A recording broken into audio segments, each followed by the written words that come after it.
early 70s. One of the most magical times in history.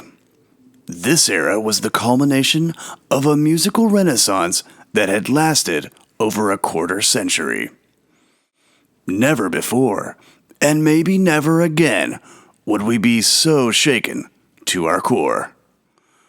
Remember back with me to a time of fresh ideas, a time of rebellious youth, a time of love.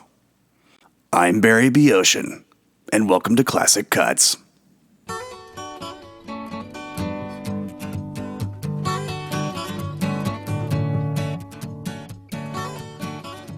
Today's artist has a special place in the heart of every audiophile.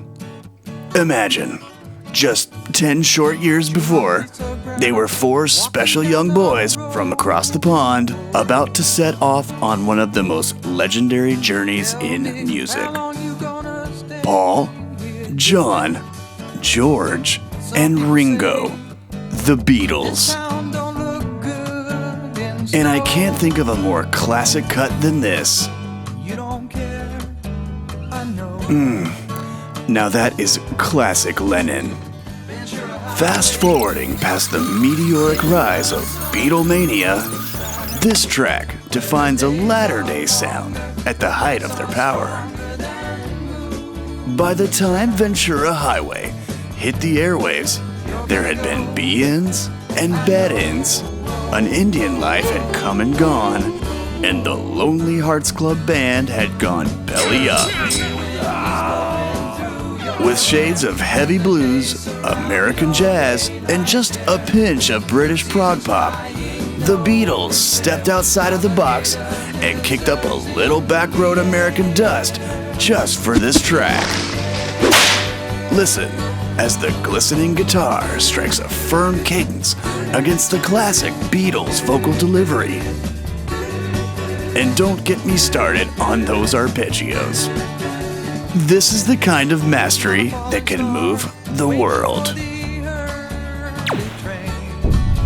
Despite this track's beauty, this was a period of turbulence and troubled relations. Paul was caterwauling, John's grip on the reins was tighter than ever, and God knows what Ringo was up to the night before. They were haggard, weary, and exhausted from a decade of constant touring, but the Beatles were finally back home. Maybe that can account for the hint of relief heard in John's voice. Of course, we all know the heartbreak that was soon to come, but perhaps those boys had given us enough, and Ventura Highway was just their way of saying goodbye.